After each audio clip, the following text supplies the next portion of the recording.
आज के social media news के एपिसोड के अंदर दो बड़े अपडेट्स हैं क्रिएटर्स के लिए। वैसे पहले मैं यूट्यूब क्रिएटर्स के बारे में बात करना चाहता था, लेकिन इंस्टाग्राम के जो अपडेट्स हैं वो इतने बड़े हैं कि पहले मैं इंस्टाग्राम कवर कर रहा हूं। तो सबसे पहले जो इंस्टाग्राम से जुड़ी एक बहुत बड़ी अपडेट वो ये है कि इंस्टाग्राम ने एडिट ऐप के अंदर कुछ बड़े बड़े चेंजेस किए हैं और उन चेंजेस से क्रिएटर्स को बहुत फ़ायदा होने वाला है। सबसे पहला और बड़ा चेंज, आप अब जो है एडिट ऐप के अंदर जो भी रील एडिट कर रहे हैं वहाँ पर अब आप लिंक भी ऐड कर सकते हैं। मतलब आपका जो रील है उसके ऊपर ही आपको ऑप्शन मिल जाएगा, उस लिंक में आप दूसरी रील्स या फिर दूसरे क्रिएटर अकाउंट्स यानी कि दूसरे इंस्टाग्राम के अकाउंट्स को भी लिंक कर सकते हैं। मैं यहाँ पर आपको दिखा देता हूँ। तो एडिट के अंदर न्यू अपडेट्स क्या क्या हैं, देखिए पहला जो अपडेट के बारे में हम बात कर रहे थे वो ये है। अब यहाँ पर एक लिंक, यहाँ पर देखिए एक लिंक प्लेस किया गया है, ये यहाँ पर ये लिंक प्लेस किया गया है, ठीक है। अब ये लिंक किसी दूसरे क्रिएटर अकाउंट का हो सकता है, इंस्टाग्राम अकाउंट का हो सकता है, या फिर किसी दूसरी रील का लिंक भी यहां पर प्लेस किया जा सकता है। तो मतलब अब आपकी जो दूसरी रील्स हैं उनकी रीच बढ़ जाएगी और दूसरे क्रिएटर अकाउंट तक भी आप इससे जो है पहुंच सकते हैं। मतलब दूसरे अकाउंट को भी आप प्रमोट कर सकते हैं। लेकिन एक चीज याद रखिएगा, कोई भी एक्सटर्नल वेबसाइट का लिंक यहां पर काम नहीं करेगा। अब जब वीडियो आप इसके अंदर से पब्लिश करेंगे तो रील के अंदर जब इंस्टाग्राम पर जो वीडियो पोस्ट होगा तो वहां पर भी वो लिंक बना रहेगा। इसके बाद नेक्स्ट जो अपडेट है वो है, यहां पर जो है ना इंस्टाग्राम आपको 10 फ्रेश आइडियाज देने वाला है आपकी उस रील के बेसिस पे। तो यहां पर आइडियाज हैं, इन आइडियाज में से आप चूज करके अपना जो नेक्स्ट इंस्टाग्राम का जो रील है उसके बारे में उसको डिजाइन कर सकते हैं, उसके बारे में स्क्रिप्ट लिख सकते हैं, सब काम कर सकते हैं। अगला जो अपडेट है वो है यहां पर न्यू इफेक्ट्स यहां पर डाले गए हैं। तो 25 के करीब नए इफेक्ट्स यहां पर ऐड किए गए हैं, जैसा कि आप यहां पर देख रहे हैं। ये स्पिन इन का इफेक्ट है, इसी तरह से कलर पल्स, फिश आई, तो कई सारे जो इफेक्ट्स हैं, वीडियो इफेक्ट्स, वो नए ऐड किए गए हैं एडिट ऐप के अंदर।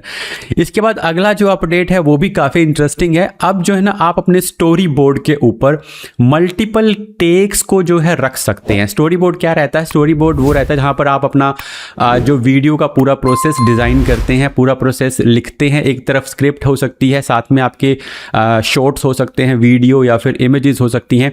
तो अब जो है आप मल्टीपल टेक्स जो है ऑडियो या वीडियो क्लिप के रख सकते हैं और जब आप अपना वीडियो बनाने जाएंगे तो उसमें से फाइनली कोई एक चूज कर सकते हैं। तो ये कुछ बड़े बड़े अपडेट्स थे इंस्टाग्राम से रिलेटेड जो क्रिएटर्स को बहुत हेल्प करने वाले हैं। वैसे तो इंस्टाग्राम का ये जो एडिट ऐप है वो फ्री है, लेकिन इसके जो फीचर्स हैं वो प्रो वाले हैं। काफ़ी प्रो फीचर्स इसके अंदर जो है आप देख सकते हैं, टेलीप्रॉम्प्टर से लेके और यहाँ पर ये जो स्टोरी बोर्ड वाला हो गया, इफेक्ट्स हो गए, काफ़ी एडवांस तरह की एडिटिंग इसके अंदर हो जाती है। तो ये तो हो गई इंस्टाग्राम की बात। अब बात करते हैं यूट्यूब की।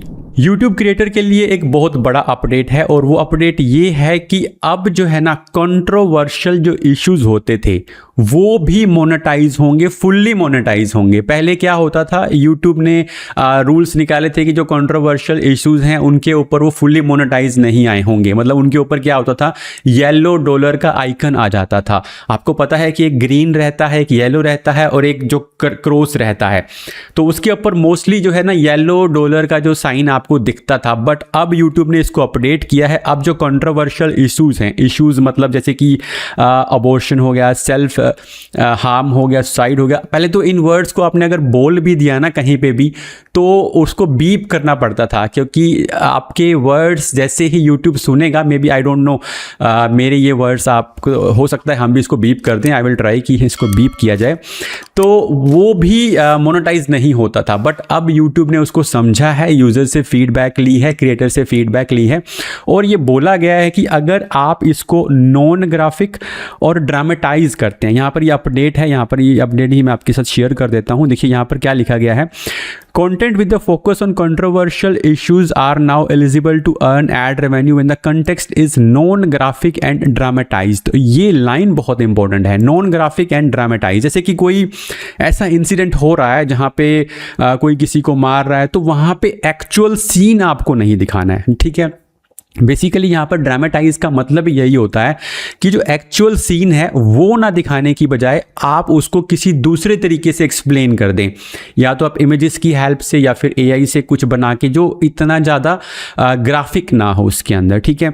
तो नॉन ग्राफिक का बेसिकली इन दोनों का मतलब यही हो गया कि आपको एक्चुअल फुटेज नहीं दिखानी है उस पर्टिकुलर इंसिडेंट की, उस पर्टिकुलर कंट्रोवर्शियल कंटेंट की, और आप उसको दूसरे तरीके से अगर एक्सप्लेन करते हैं, मतलब कि आपका जो कॉन्टेक्स्ट है वो ऐसा होना चाहिए कि दूसरे को समझाना है, बताना है, बट चीज़ों को थोड़ा सा इस तरह से लेना है कि वो ड्रामेटाइज करके लेना है, ठीक है, तो वो मोनेटाइज हो जाएगा।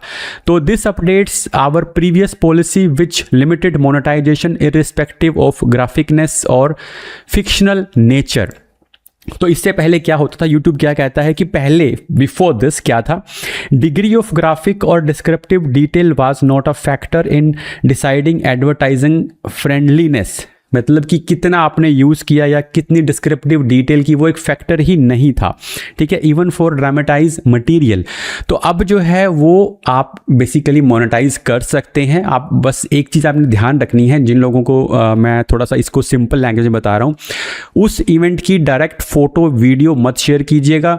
आप उसको बता सकते हैं, बोलकर बता सकते हैं, किसी फोटो किसी दूसरे ऐसे इंसिडेंट से जोड़ सकते हैं, या फिर कोई ऐसा स्टोरी बना सकते हैं, फिक्शनल टाइप स्टोरी बना सकते हैं कि ऐसा इवेंट हो रहा था, या फिर ऐसा एक लड़का था जो ये इस तरह से मतलब उस पर कुछ प्रेशर था, इस तरह से आप स्टोरी बना सकते हैं, तो वो आप बता सकते हैं।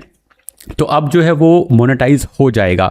लेकिन कुछ चीज़ों को इसके अंदर से एक्सक्लूड किया गया है, that is child abuse, eating disorder will remain ineligible for full monetisation. ये दोनों फुल मोनेटाइजेशन के लिए अभी भी एलिजिबल नहीं है। इससे पहले एक अपडेट हुआ था, ये हमने जुलाई 2025 में कवर भी किया था, कि जो पहले 15 सेकेंड से जो मतलब शुरू के अगर आप 7 सेकेंड 15 सेकेंड पहले लिमिट थी, तो उसको घटाकर 7 सेकेंड किया था। शुरू के 7 सेकंड में भी अब जो है ना आप यूज़ कर सकते हैं ऐसी कोई लैंग्वेज, स्ट्रॉन्गर प्रोफेनिटी जैसे कि इस तरह के कुछ वर्ड्स हैं वो आप यूज़ कर सकते हैं। The gaming and monetisation article is also updated to reflect these policy update. तो ज़्यादातर गेमिंग और इस तरह के कंटेंट में ये बहुत होता था, तो ये हम ऑलरेडी कवर कर चुके हैं, मैंने यहाँ पर रिपीट कर दिया। पहले 15 सेकंड की लिमिट होती थी, 15 सेकंड में अगर आपने बोला तो उसको घटाकर जो है 7 सेकंड किया गया था, ठीक है। तो ये होगी अपडेट YouTube के बारे में।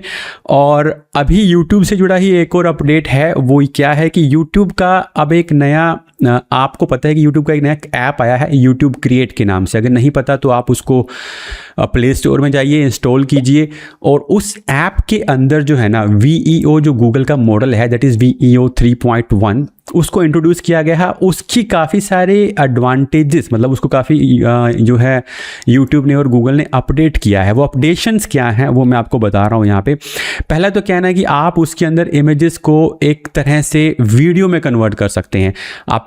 आप 3 इमेजेस उसके अंदर दे सकते हैं, और आपको सिंपली इमेज देने के बाद क्या होगा, आपका जो इमेज है वो एक वीडियो में कन्वर्ट हो जाएगा। जैसे कि यहाँ पर आप एग्जांपल देखिए, ये 3 इमेजेस हैं, और इन 3 इमेजेस से ये यहाँ पर सिंपली बोला कि film trailer based on these images, तो यहाँ पर ये जो है ट्रेलर बन गया। आप यहाँ पर देखिए, एक पर्सन जो है उसको देख रहा है, ठीक है। और इसी तरह से ये बंदा है, ये सिंपली खड़ा है, इसको ओपेरा सिंगर बना दिया गया है। ये एक फ़ोटो था, इसको एक बोलने वाला जो है रैकून बना दिया गया है, ठीक है।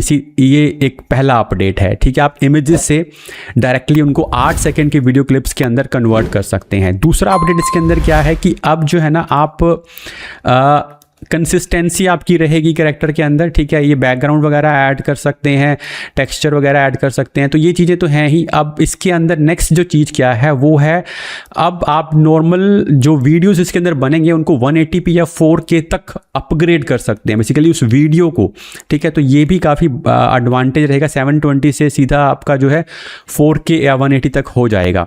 और ये जो सारे फीचर हैं ये जेमिनी ऐप के अंदर भी जो हैं आने वाले हैं। तो बेसिकली ये जो मैंने जिन फीचर्स के बारे में बात की, ये आपको YouTube क्रिएट ऐप के अंदर और YouTube शॉर्ट्स के अंदर मिलेंगे। स्टूडियो के अंदर नहीं बोल रहा हूँ मैं, ठीक है, कि YouTube का क्रिएट ऐप नया आया है जो, और YouTube शॉर्ट्स के अंदर ये फीचर आपको मिलने वाले हैं, और जेमिनी के अंदर भी मिलने वाले हैं। एक और अपडेट किया गया है यहाँ पर, आप जेमिनी वगैरह से कुछ भी अगर आप बनाते हैं तो उसके अंदर गूगल क्या कहता है कि हम उसके अंदर ना एक लाइसेंस ऐड कर देते हैं एक तरह से, ठीक है, वाटरमार्क आप उसको बोल सकते हैं, सिंथ आईडी डिजिटल वाटरमार्क आप यहाँ पर देख सकते हैं।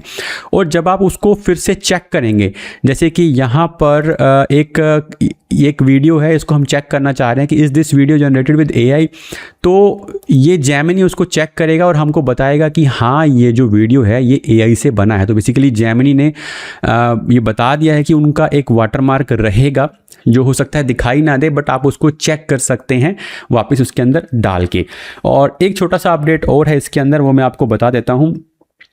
अब YouTube प्रमोट के अंदर, YouTube प्रमोट बेसिकली रहता क्या है, जैसे आप अपने किसी YouTube के वीडियो को प्रमोट करना चाहते हैं, मतलब आप उसकी ऐड चलाना चाहते हैं दूसरे YouTube वीडियोस पे, तो वो अब इंटरेस्ट बेस्ड हो गया है। इंटरेस्ट बेस्ड का मतलब जैसे कि मैं चाहता हूं कि मेरी जो ऐड है बेसिकली वो गेमर्स के पास पहुंचे या फिर ट्रैवलर्स के पास पहुंचे या फिर किसी इस तरह के, मतलब कोई भी पर्टिकुलर इंटरेस्ट के बेसिस पे आप टारगेटिंग कर सकते हैं, और आप एज के बेसिस पे भी टारगेटिंग कर सकते हैं। इसके अलावा जो है लैंग्वेज के बेसिस पे भी वो टारगेटिंग हो सकती है अभी। तो यूट्यूब के अंदर आपको सिंपली यूट्यूब ओपन करना है, स्टूडियो और प्रमोशन वाले टैब में जाना है, तो वहाँ पर ये सारे ऑप्शन आपको मिलेंगे। तो बेसिकली मेन इंप्रूवमेंट क्या है, interest based targeting main improvement है।